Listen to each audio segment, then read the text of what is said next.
그리스도를 중심으로 우리 신앙생활을 어떻게 해야 하는지 다시 더 가르쳐주고 있는 내용입니다. 우리가 2장 6절에서 23절까지가 골로새 성도들이 어떻게 구원을 받았는지, 또 구원받은 것이 확실한데도 그들을 거짓말로, 공교한 말로 미혹하는 그런 거짓 교사들이 있기 때문에 그것에 대해서 주의하고 믿는 바를 굳게 붙들고 신앙생활을 하라고 지금 바울이 편지를 쓰고 있습니다.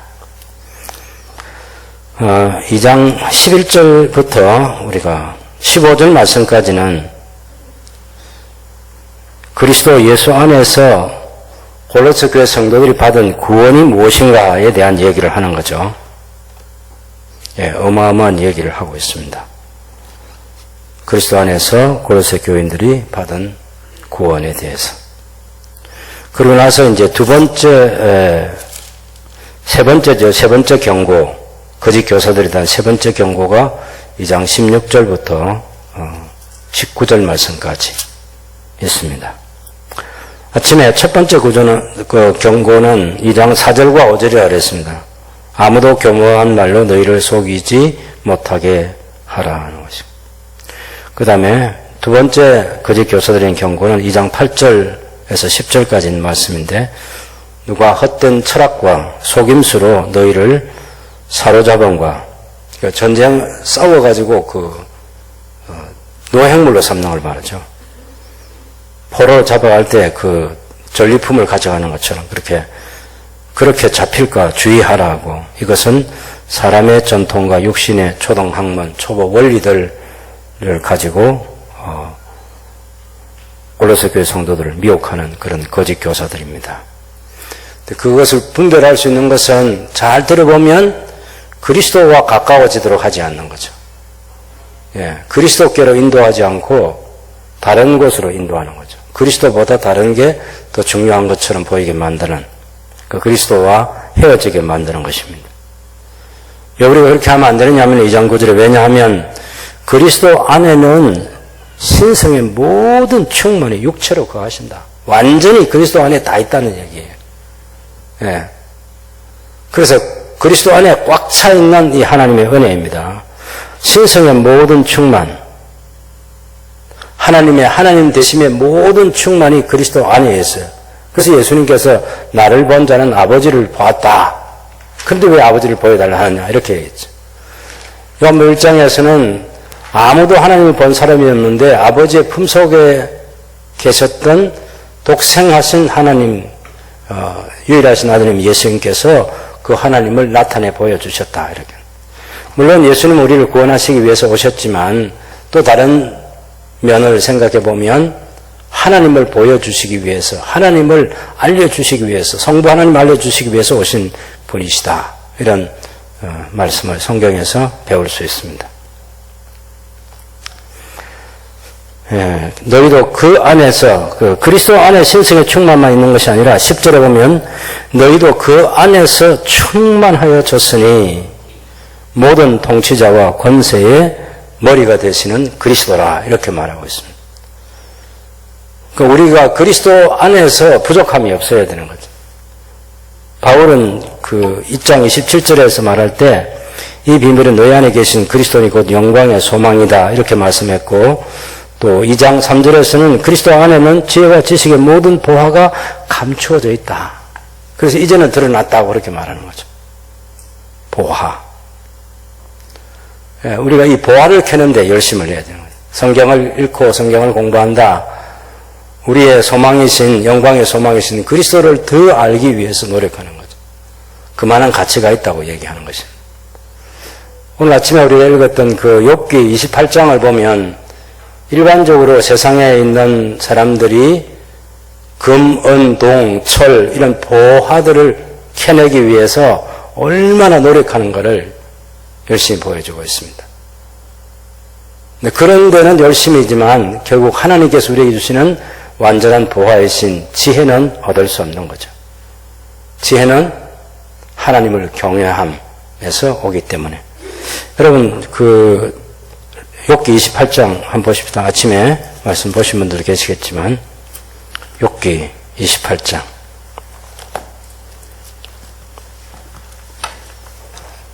쭉 보시면 어떻게 세상 사람들이 보물을 찾아가는지 보여주고 있습니다. 욥이 말하죠. 은이 나는 곳이 있고 금을 재련하는 곳이 있으며 철은 흙에서 캐내고 동은 돌에서 녹여 얻느니라. 사람은 어둠을 뚫고 모든 것을 끝까지 탐지하여 어둠과 죽음의 그늘에 있는 광석도 탐지하되, 깊은 굴까지 이제 끝까지 탐지해서 그걸 찾으려 하는 거죠.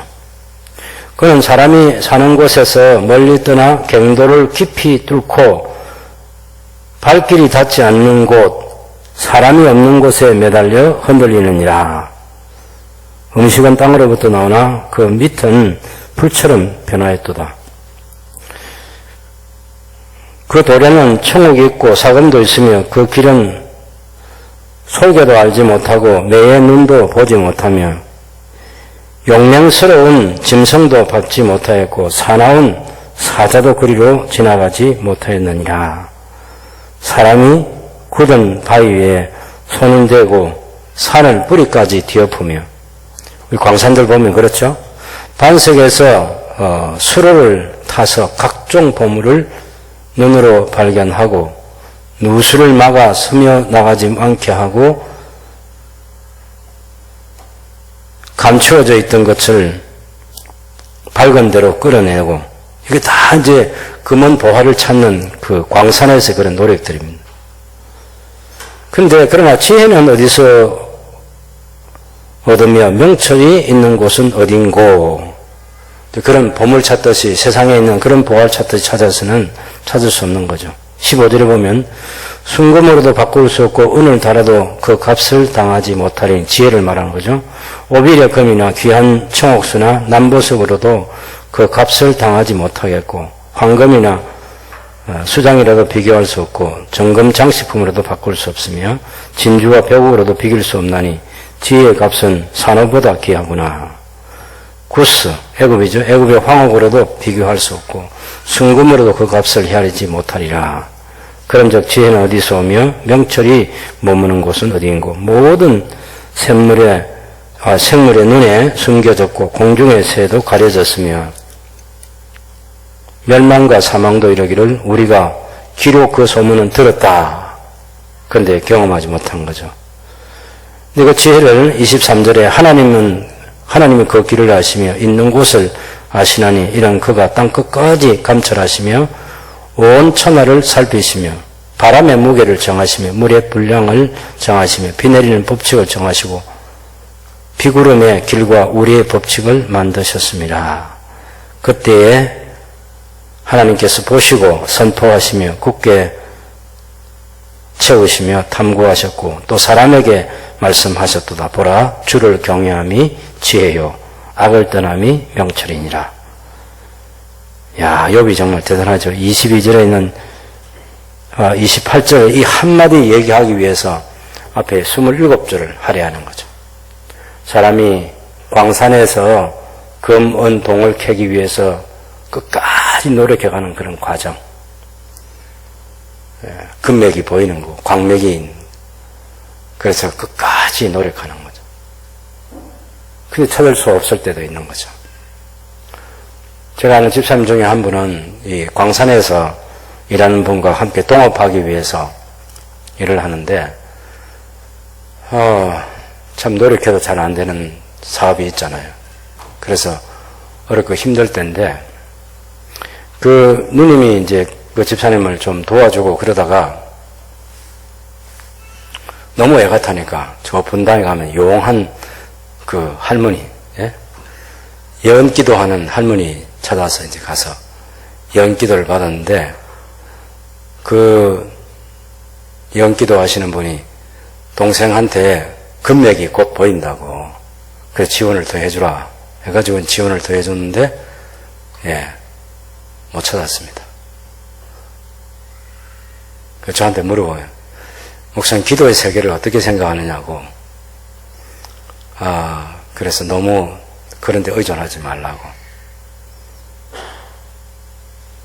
우리 눈에 보이는 세계도 모르는데 보이지 않는 그런 세계까지 알려고 하지도 말고 그냥 하나님께서 주신 우리의 삶의 현장에서 베푸신 은혜를 따라서 열심히 살려고 노력하면 되지. 기도 깊이 해가지고 뭘 알아보려고 하고 그런 거 하지 마라. 사실 바울이나 성경에 있는 위대한 하나님의 사람들이 기도를 통해서 뭘 알아보려고 하는 사람은 없습니다. 그런 사람의 기도는 없어요. 고로새 교회 성도들을 위해서 기도하는 것도 역시 마찬가지예요.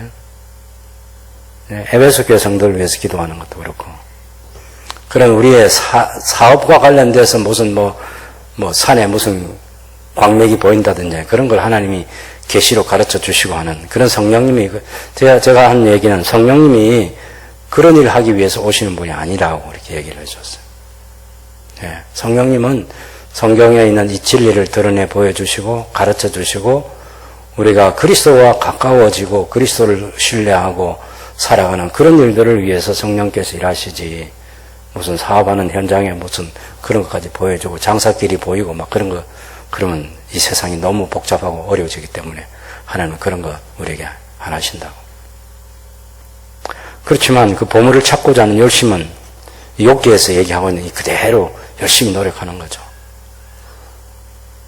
근데 그런 세상적인 보화보다 더 귀한 것이 지혜라고 말하고, 그 지혜는 하나님을 경외하는 것이 지혜다. 딱 한 줄로 대답하는 거죠. 오늘 골로새서 1장과 2장에서도 그리스도가 영광의 소망이시고 그 그리스도 안에는 지혜와 지식의 모든 보화가 감추어져 있다. 그래서 우리 주변에 있는 많은 소리를 듣고 많은 책들을 읽어볼 수 있고 많은 사람과 교제도 할 수 있고, 그런데 그 과정에 이 사람이 하는 말이 우리를 그리스도에게로 인도하고 있냐, 그리스도와 가까워지도록 연결해주고 있나 하는 거죠. 그리스도를 붙들어야 되는 게 우리 신앙생활이기 때문에. 왜 우리가 그런 철학과 세상의 초등학문, 사람의 전통, 그런데 관심을 깊이 둘 필요가 없느냐 하면은 그리스도 안에, 9절에 있는 말씀이죠. 왜냐하면 그리스도 안에는 신성의 모든 충만이 육체로 거하시기 때문이다. 그리고 또 다른 하나는 골로새 교회 성도들 안에서 여러분도 그리스도 안에서 충만하여졌다.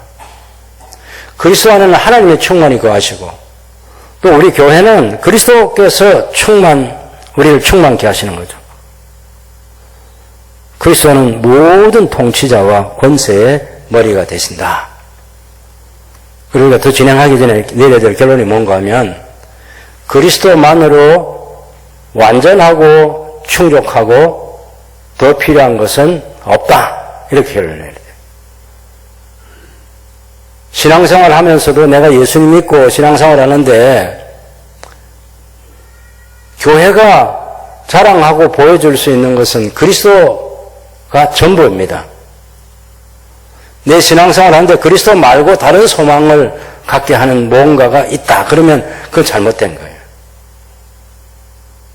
성경은 예수님께서 말씀하신 것처럼 너희가 성경에서 영생을 얻는 줄 알고 성경을 상고하니고 그 성경 곧 내게 대해서 말하고 있는 거라고. 창세부터 계시록까지가 그리스도를 바라보게 하는 거죠. 그리스도에게 초점을 맞춰서. 우리가 그리스도에게 초점을 맞춰서 신앙생활을 해야 흔들리지 않는 건강한 믿음의 삶을 살 수 있는 거죠. 한번 보시면 2장 11절에서 15절까지 그리스도 안에서 골로새 교회 성도들이 받은 구원을 이렇게 얘기합니다. 첫 번째는 할례 문제를 가지고 얘기해요. 그 안에서 너희가 손으로 하지 아니한 할례를 받았으니, 이게 이제 바울의 실력이죠. 바울의 실력. 손으로 하지 아니한 할례를 받았다. 그 시대 유대주의자들은 손으로 하는 할례를 중요하게 여겼습니다. 근데 교회 성도들은 손으로 하지 않은 할례를 받았다. 이렇게 말하는데 도대체 이 할례가 뭐냐? 그렇게 궁금해하는 사람들을 위해서 곧 육의 몸을 벗는 것이고, 육의 몸을 벗는 게 뭡니까? 고린도서 5장에 보면 우리가 육의 몸을 벗는 것이 죽음이라고 얘기해요. 죽음. 우리가 이 땅에서 우리의 장막집이 무너지면 이 말은 우리가 죽으면 그런 말이에요. 하늘에 있는 것으로 우리가 덧입혀진다는 그런 말씀입니다. 손으로 하지 아니한 할례를 받았다. 곧 육의 몸을 벗는 것이고 죽음과 관련된 거죠. 그리스도의 할례니라. 십자가의 죽음을 지금 얘기하는 겁니다. 십자가. 그래서 그 그리스도의 십자가의 죽으심, 그것이 12절은 너희가 세례로 그리스도와 함께 장사되고 또 죽은 자들 가운데서 그리스도를 일으키신 하나님의 역사를 믿음으로 말미암아 그리스도 안에서 함께 일으키심을 받았느니라. 교회가 경험한 게 뭔가 하면 그리스도께서 사신 것은 그리스도께서 육적 몸을 벗으시는 십자가에서 죽어주셨어요. 우리 성도들과 그 그리스도의 관계는 그리스도께서 죽어주실 때 그때 우리도 그리스도와 연합해서 함께 죽었다는 것입니다. 그리고 그리스도께서 다시 살아나실 때 그때 우리도 그리스도와 연합되어서 다시 살아났다. 이걸 말하는 거예요. 그래서 죽음과 할례와 십자가의 죽음과 부활을 지금 연결시켜서 지금 사도 바울이 11절과 12절에서 하고 있는 거죠. 하나님의 역사를 믿음으로 말미암아 그리스도 안에서 함께 일으키심을 받았느니라. 우리와 그리스도가 완전히 연합되어 있다는 이 사실을 믿어야 됩니다.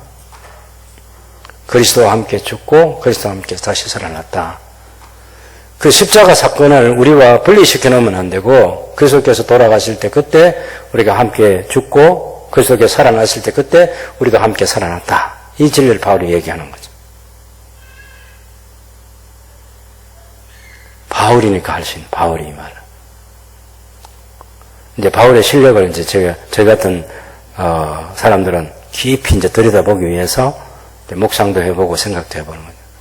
구약에 대한 할례, 아브라함에게서 시작된 그 할례부터 구약 시대 전체 할례 사건이 있잖아요. 그게 죽음과 관련, 죽음.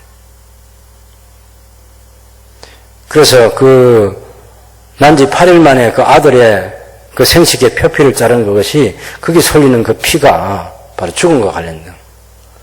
창세기 15장과 17장을 보면 창세기 15장에서 이제 쪼갠 고기 사이로 근데 피가 흘러 있는 그곳으로 하나님께서 지나가시잖아요.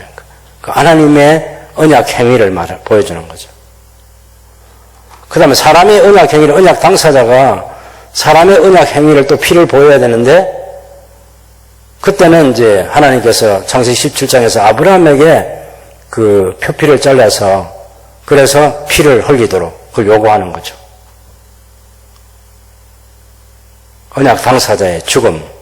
만약 이 언약을 어기게 되면 이렇게 고기처럼 쪼개지고 피를 흘려서 죽음을 내놓아야 된다. 이렇게 말하는 거죠. 바울 사도는 그것을 충분히 이해하고 그리스도의 십자가 사건이 육적 몸을 벗는 것이고 그것이 그리스도의 할례고 그래서 우리가 그 그리스도와 연합해서 그리스도와 함께 죽고 그리스도와 함께 다시 일으키심을 받았다는 얘기를 하는 거죠. 13절에 보면 또 범죄와 육체의 무할례로 죽었던 너희를 하나님이 그리스도와 함께 살리시고 우리의 모든 죄를 사하시고 하나님이 그리스도와 함께 우리를 살려주셨다. 이 과거 사건입니다. 예, 우리를 살려주셨다. 그 다음에 우리의 모든 죄를 용서하셨다. 이렇게 말합니다. 이게 현재 완료 사건이라고 해서 과거의 어느 한순간에 일어난 사건이 지금까지 계속해서 영향력을 미치고 있는 거죠. 우리의 모든 죄를 사하셨다. 그게 무슨 남아있는 뭐가 없어요. 완전 끝난 사건이에요. 끝난 사건. 예수님의 십자가 왜 복음이고 왜 예수님이 우리의 죄를 담당하신 그 사건을 생각할 때마다 감사하고 감격하게 되고 눈물이 고이고 그렇습니까? 하나님께서 그리스도에게 우리의 모든 죄를 다 담당시키시고 형벌 내리시고 그래서 그리스도가 그것을 지고 돌아가신 거예요. 조금 전에 우리가 불렀던 예수 산 소망의 그 노래 가사에도 그리스도께서 예수께서 우리의 죄가 되시고 우리의 죄가 되어주신 거예요. 그래서 우리의 모든 죄를 다 처리하신 거예요. 남아있지 않습니다. 모든 죄를 용서하셨다 이렇게 말하는 거죠. 그 어떻게 용서했는지 그것을 좀 더 확실하게 증거로 보여주시는 제시하는 게 14절입니다. 우리를 거스르고 불리하게 하는 법조문으로 쓴 정서를 지우시고 하나님 율법에 비추어 보면 우리의 죄들이 기록이 될 수 있겠죠. 그런 문서들 그걸 지우시고 제하여 버리셨다. 이 두 가지를 얘기하는 거예요. 정서 자체를 지워버렸어요. 십자가에 못 박으시고 제할 수 있습니다. 제거해 버리셨습니다. 우리는 그 어순이 제하여 버리사 십자가에 못 박으시고 했는데 정서를 완전히 지우시고 순서는 또 그것을 십자가에 못 박아서 완전히 제거하셨다 이렇게 말하는 거예요.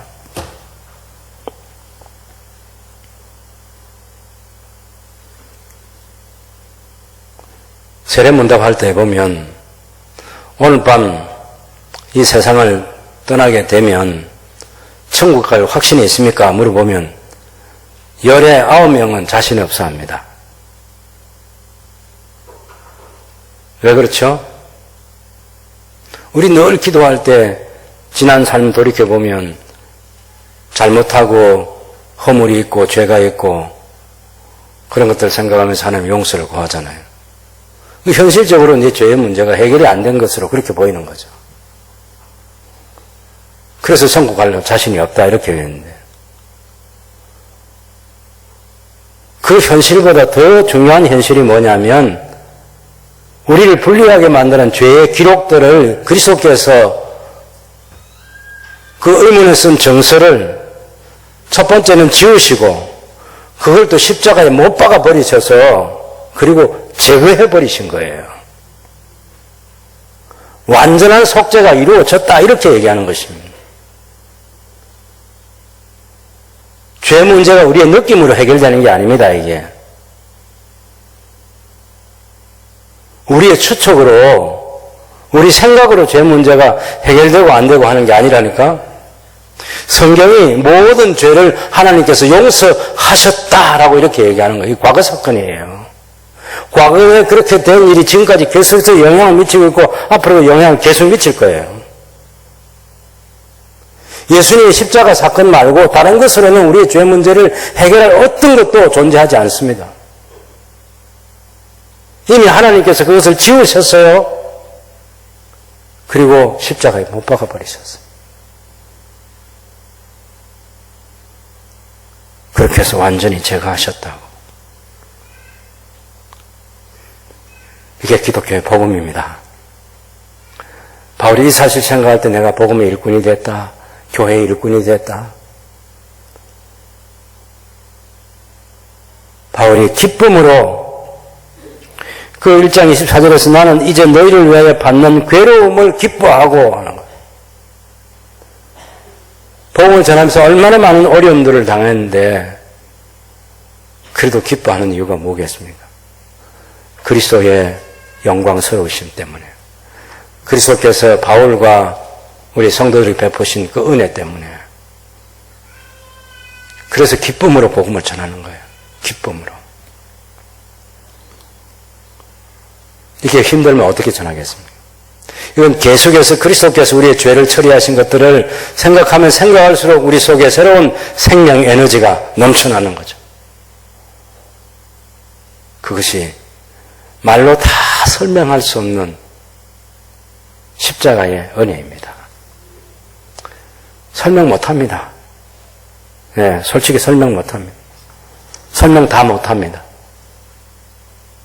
제가 죽을 때까지 그 그리스도의 십자가 사건을 통해서 이루신 하나님의 그 은혜를 아무리 헤아리고 아무리 말하고 아무리 글로 표현해도 그거 다 못합니다.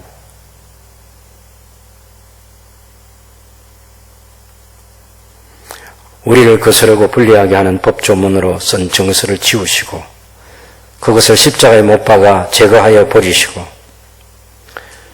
그래서 이제 그리스도께서 개선 장군이 되셨어요. 통치자들과 권세들을 무력화하여 드러내어 이제 주어가 사실 빠져 있는데 주어는 여러분 13절 14절부터 주어는 하나님입니다. 하나님께서 그리스도와 함께 우리를 살리셨어요. 13절에 범죄와 육체에 무할려 죽었던 너희를 하나님께서 그리스도와 함께 살리시고 13절에 그렇죠?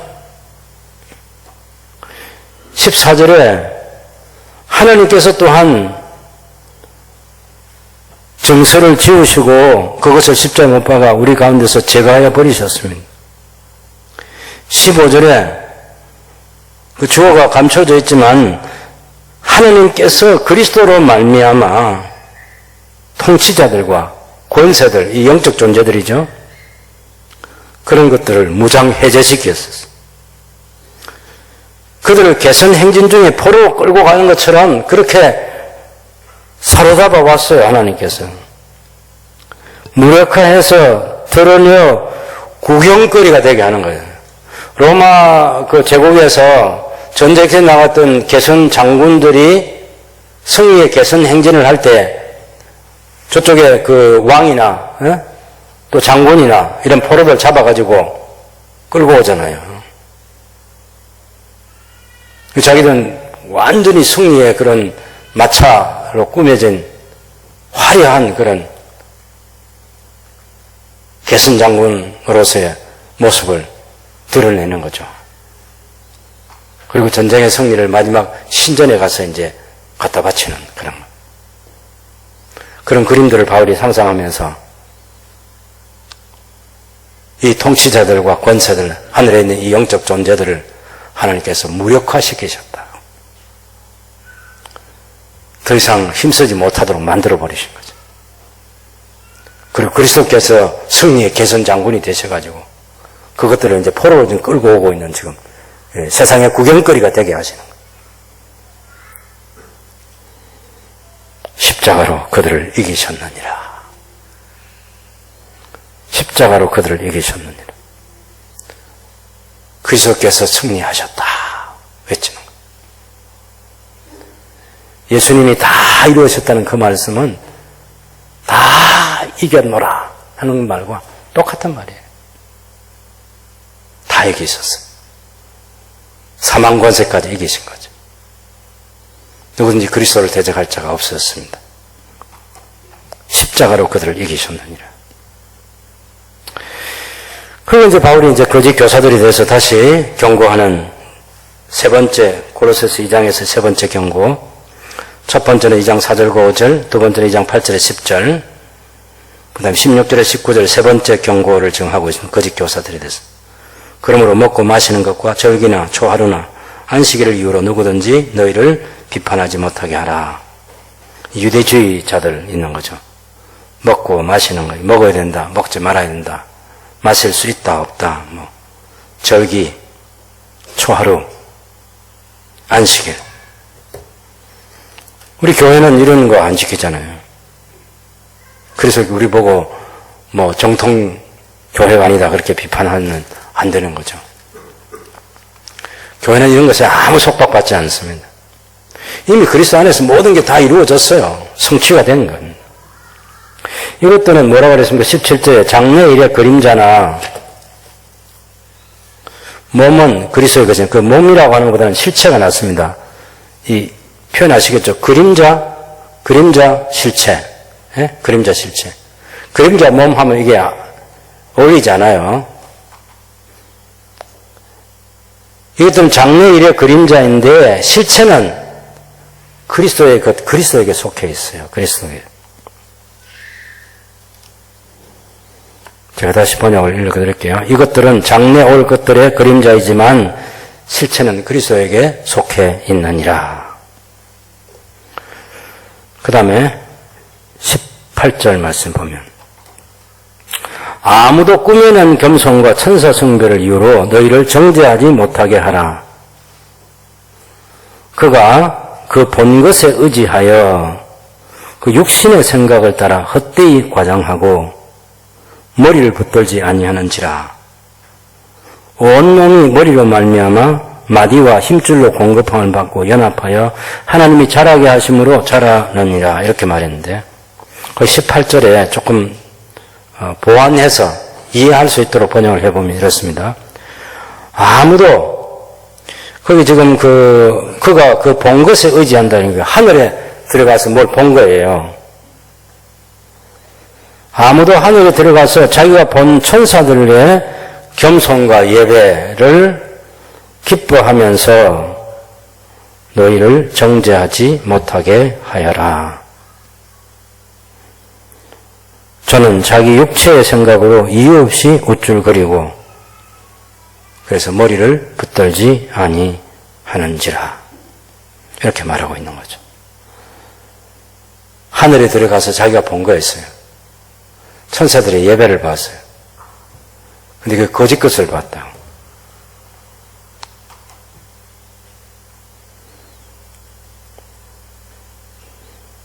그래서 거기 20절, 19절 말씀 보면 결국 그런 것들은 머리를 붙들지 아니한 거고 온몸이 머리에서 관절과 힘줄로 말미암아서 양분을 공급받는데 이 머리는 그리스도를. 그래서 계속해서 이 골로새 시장이 그리스도를 붙들어야 된다. 그리스도 안에 거해야 된다. 그리스도께서 이런 일을 해주셨다. 그리스도가 전부다. 그리스도 이렇게 얘기하는 거죠.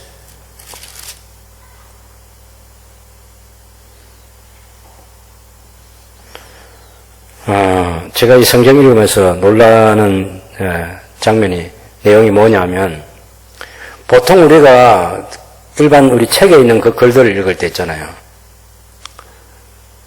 거기에 사람 이름이 같은 게 계속 반복되고 그러면 싫어요. 실증이 난다고. 근데 성경에서 그리스도라는 이름은 아무리 많이 반복돼도 실증이 안 나요. 그리스도의 이름을 부르는 것이 그리스도를 경외하는 것이고 그리스도와 가까워지는 것이고 그리스도께서 우리에게 생명, 에너지를 주는 것이고 여러분이 지금 오전과 오후만 해도 그리스도라는 이름 너무너무 많이 들었잖아요. 그리스도가 우리에게 그런 분이 아니면 목사님 이제 그리스도란 말 좀 하지 마세요. 이래야 될 텐데 그렇지 않거든요. 우리의 머리이신 그리스도로부터 교회가 모든 것을 공급받습니다. 생명 에너지를 그리스도께서 주시는 거죠. 이런 거짓 교사들이 자기들이 하늘에 들어가서 본 그 천사 숭배와 같은 그런 거짓된 예배를 보고 와서 보았다고 하면서 그런 꾸며낸 것들, 그것에 관심을 갖는 것, 그 육신의 생각을 본 것에 의지해서 육신의 생각을 따라 헛되이 과장하는 것이다. 이렇게 얘기했어요. 그건 머리를 붙드는 게 아니라고 딱 정확하게 꼬집어서 얘기합니다.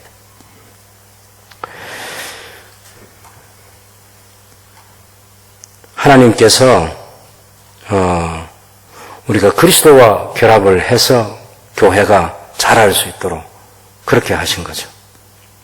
그래서 2장 20절에서 23절을 보면 이제 고로새 교인들이 하도 잘못된 것을 의지하려는 그런 움직임들이 있을 때 그것을 이제 책망을 지금 바울이 합니다. 너희가 세상의 초등학문에서 그리스도와 함께 죽었거든 어찌하여 세상에 사는 것과 같이 규례에 순종하느냐. 너희가 세상의 초등 원리들이죠. 초등학문.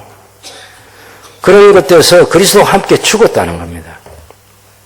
근데 어찌해서 세상에서 사는 것처럼 그런 규정들을 지키려고 하느냐. 예?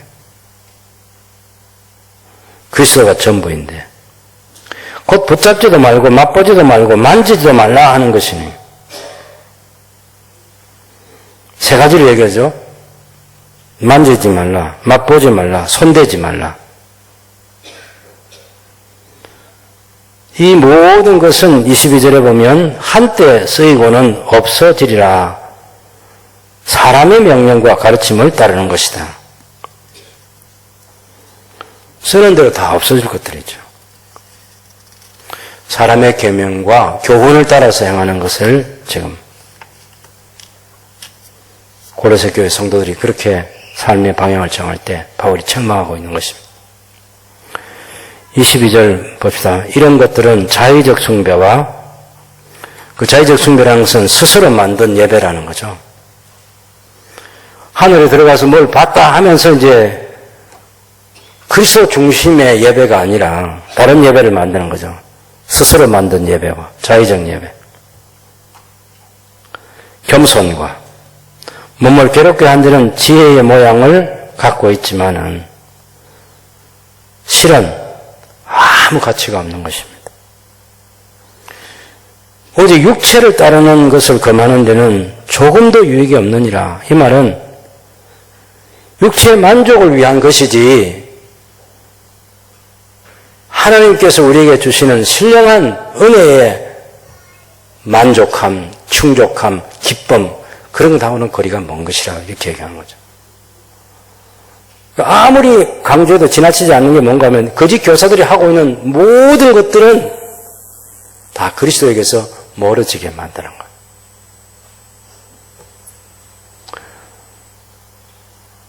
지금도 우리가 두려움과 떨림으로 저를 포함해서 우리 목사들의 설교를 그리고 소위 기독교 지도자들이라는 사람들이 마이크를 잡고 하는 그 모든 말들 잘 귀 기울여 들어보면 그리스도와 우리의 관계를 가깝게 만드는 것이냐 결국은 그리스도에게서 우리를 멀어지게 하는 것이냐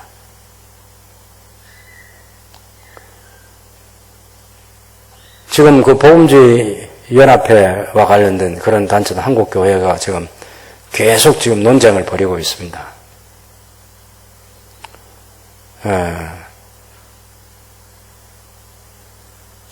NCC나 WCC처럼 또 세계 종교들을 또 통합하고 로마 천주교회하고도 좋은 관계를 맺고 그렇게 하면 무슨 유익이 있죠? 전도와 선교에 유익하다 이렇게 말하는 거예요. 그게 목회자도 신학자들도 연료가 되는 것이고 우리는 안 된다 하는 것입니다. 굉장히 위험한 게 있습니다. 사도신경을 가지고 신앙 고백을 하는 모든 사람과 같이 할 수 있다. 여러분 로마 천주교도 사도신경 가지고 신앙 고백합니다. 문제는 해석이 우리하고 다른 거예요. 해석이. 어떤 사람은 사도신경을 로마 천주교의 것이라고 해가지고 배격을 하는데 그건 너무 과한 것이라고 봅니다. 사도신경은 실제로 12개의 본문이 있습니다. 언젠가 여러분 손에 그 12개 본문이 역사적으로 어떻게 흘러왔는지 그 자료를 잘 만들어서 제공해 드릴 생각입니다. 그럼 우리 이제 일반 목사님들이 잘 아직도 우리 한글로 된 건 본 적이 없는 그런 문서지만 분명히 그 문서가 존재하고 있고 그러면 역사적으로 사도신경이 어떻게 발전해 있는지 그건 알 수 있겠죠. 당연히 로마 천주교회가 우리 1517년 마틴 루터가 종교개혁을 시작할 때 그 이전에는 다 우리가 그 교회에 속해 있었어요. 그리고 650년에 최종판이 만들어졌는데 그걸 천주교의 것이다 이렇게 갖다 붙이면 안 되지. 그러면 기독교 유산이 뭐가 있냐? 아무것도 없는데. 그래서 우리가 지금 하는 것은 종교개혁을 일으켰던 종교개혁자들이 그 사도신경을 근거로 해서 신앙 고백을 했습니다. 교리를 가르치고. 우리 모든 개신교회의 그 신학의, 개혁신학의 완성이라는 교사로 추앙을 받는 칼빈의 기독교 강요가 결국은 사도신경 해설하는 거예요. 사도신경 그 순서를 따라서 12 항목을.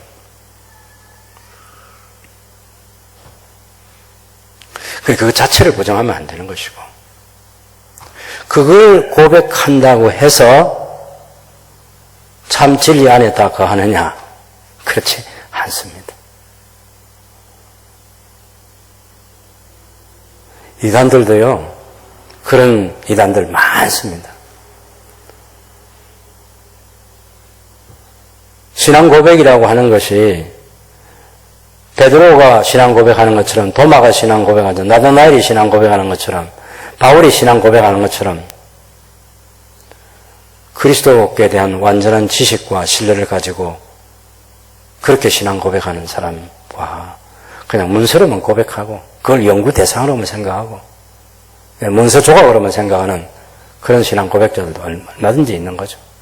또 입으로는 그렇게 신앙 고백하면서도 실제 믿음과 삶은 거리가 멀리 있는 그런 사람도 얼마든지 있는 거죠.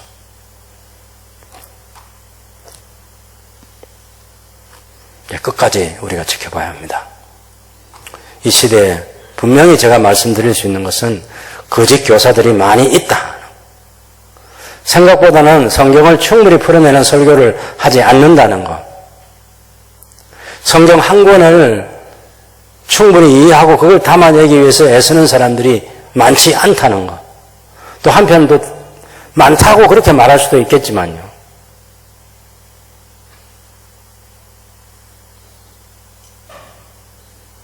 제가 목회자들에게, 동료 목회자들에게 던질 질문이 바로 그것입니다. 성경 한 권 다 가르쳐 봤나? 창세기부터 계시록까지 한 권도, 한 장도, 한 절도 빠짐없이 다 해석해보고 다 가르쳐 봤나?